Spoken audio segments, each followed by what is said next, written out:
सुरीला होना एक अलग बात है, पर सुरों को जज्ब कर लेना, उनकी पूजा करना, उन्हें अपने रोम रोम में बसा लेना सिर्फ एक हुनर ही नहीं बल्कि अपने आप में घोर तपस्या है। तपस्या की इस भट्टी में जल ही कोई खरा सोना बनता है जिसकी चमक पूरी दुनिया में फैलती है। और संगीत की दुनिया का ऐसा खरा सोना जिन्होंने अलग अलग भाषाओं में 6000 से भी ज्यादा गीत गाए और अपनी मेहनत सदका वो मुकाम हासिल किया जहां तक पहुंचना हर गायक का नसीब नहीं होता। मलिकाए तरन्नुम शमशाद बेगम जी। आप सुन रहे हैं फुर्सत के रात दिन, कुछ किस्से, कहानियां, अफसाने विद आरजे निखिल। अभी जलियांवाला बाग के दुखांत का दुख हर तरफ था। अंग्रेजी हुकूमत के जुल्म की इंतहा का जिक्र हो रहा था कि लाहौर में मियां हुसैन बख्श और गुलाम फातिमा के घर 14 अप्रैल 1919 को एक बेटी की किलकारी गूंजी। नाम रखा गया शमशाद। घर में माहौल बड़ा सख्त था और संगीत की खनक तो दूर दूर तक नहीं थी। इनकी उम्र महज 5 साल होगी कि स्कूल की प्रिंसिपल ने पहली दफा इनकी आवाज प्रार्थना सभा में सुनी और आगे चल घर में जब कोई ब्याह शादी होती तो इनको गाने के लिए कहा जाता और तारीफ भी सुनने को मिलती। इसी दौरान एक बार शमशाद जी के चचा जान ने इनकी आवाज सुनी और सीधा इन्हें जेनोफोन कंपनी के दफ्तर ले गए और म्यूजिक डायरेक्टर गुलाम हैदर से मिलवाया। उनको आवाज इतनी पसंद आई कि 12 गानों का कॉन्ट्रैक्ट कर लिया, पर इनके अब्बा इस बात से बहुत नाराज हो गए। खैर, मिन्नतें की गई और कुछ कड़ी शर्तों के साथ शमशाद जी को गाने की इजाजत मिली। शर्तें थी कि कभी बिना बुर्के के स्टूडियो नहीं जाएंगी, रिकॉर्डिंग भी बुर्के में ही करेंगी और कभी इनकी कोई तस्वीर अखबार या किसी रसाले में नशर नहीं होगी। और ये वादा शमशाद जी ने ताउम्र निभाया। बत्ती बाल के बने रे उत्ते रखनिया, बत्ती बाल के बने रे उत्ते रखनिया, गली पुल न जावे चन मेरा आए नी, बत्ती बाल के बने रे उत्ते रखनिया। पर दिल के हाथों मजबूर हो वो इश्क कर बैठी और इश्क हुआ अपने पड़ोसी और तब वकालत की पढ़ाई कर रहे गणपत लाल के साथ। गैर मजहब में शादी करना खूब खिलाफत हुई, पर इस बार शमशाद और गणपत जी ने इरादा कर लिया था और दोनों ने शादी रचा ली।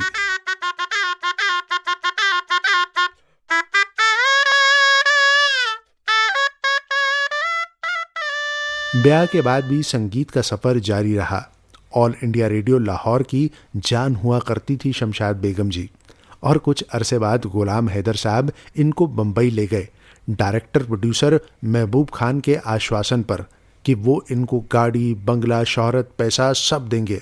और वाकई ही बंबई शमशाद जी को रास आ गई और एक के बाद एक लाजवाब गीतों का सफर शुरू हो गया।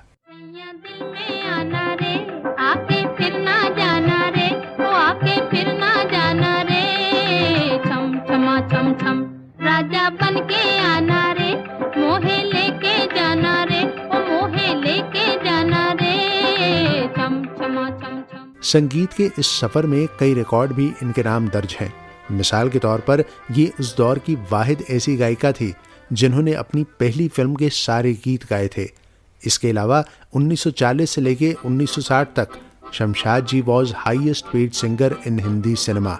वहीं हिंदी सिनेमा का पहला वेस्टर्नाइज गीत इन्होंने ही गाया था। मैं धर्म करम की नारी, तू नीच विदश अविचारी, मामा है गंगा पुजारी, मामा है गंगा पुजारी, बाबा काशी के पंडित पंडित, खाना में रही जान संडे के संडे।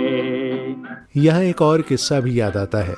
जब दादा बर्मन यानी एस.टी. बर्मन ने हिंदी फिल्म में अपनी शुरुआत की थी तो कोई भी नामी सिंगर उनके साथ काम करने को तैयार नहीं था। तब शमशाद जी ने बर्मनदा का साथ दिया और शिकारी, शबनम, बहार इनकी म्यूजिकल जोड़ी की कुछ हिट फिल्म्स रही।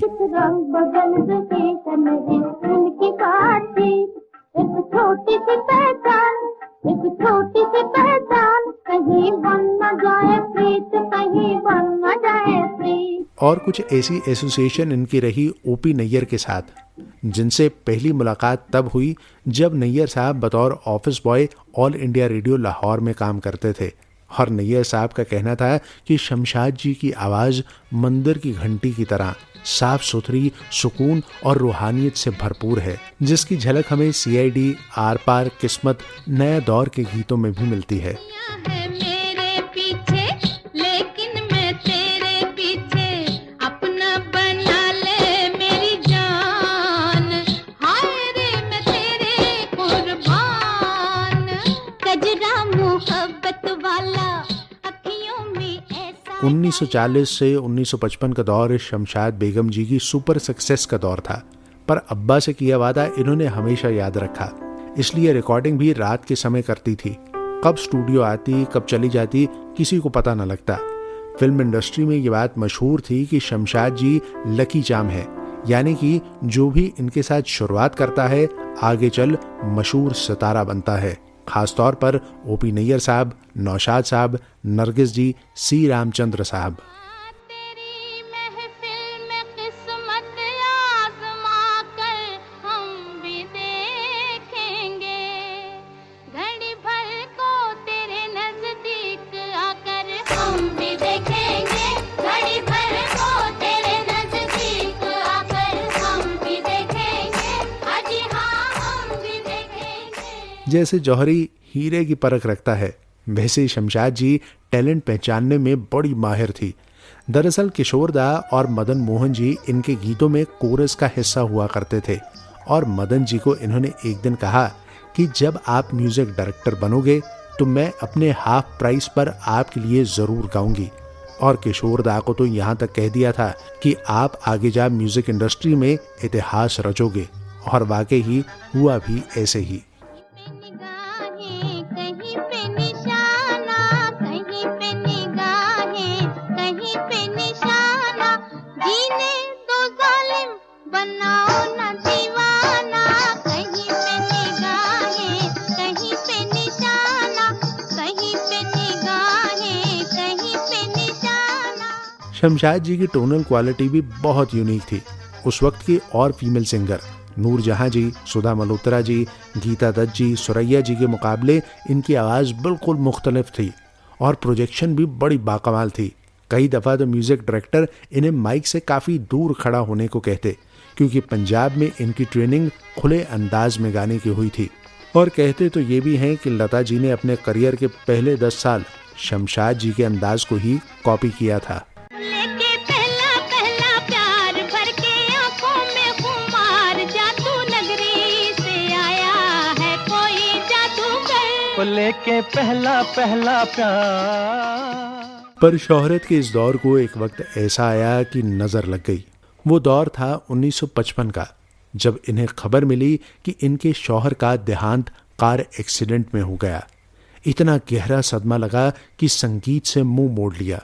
कुछ कमिटमेंट्स पूरी की, पर 1965 आते आते ये म्यूजिक इंडस्ट्री से लगभग रिटायर ही हो गई। तकदीर बनी बनकर बिगड़ी, दुनिया ने हमें बर्बाद किया, दुख दर्द के हाथों लुट कर भी इस दिल ने तुझी को याद किया। वाकई संगीत की दुनिया की बेगम बन शमशाद जी ने लोगों के दिलों पर राज किया। कई सम्मान भी इन्हें मिले, और 23 अप्रैल 2013 को 94 साल की उम्र में ये इस दुनिया को अलविदा कह गई।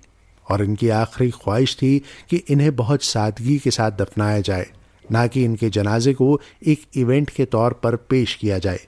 तो सादगी के साथ जीने वाली शमशाद बेगम जी शोहरत की बुलंदियों पर पहुंच सादगी से रुखसत हो गई, और पीछे छोड़ गई अनमोल गीतों की सौगात। मेरे पिया गए रंगून, किया है वहाँ से टेलीफोन, तुम्हारी याद सताती है, तुम्हारी याद सताती है, दिया में आग लगाती है। फुर्सत के रात दिन, कुछ किस्से, कहानियां, अफसाने।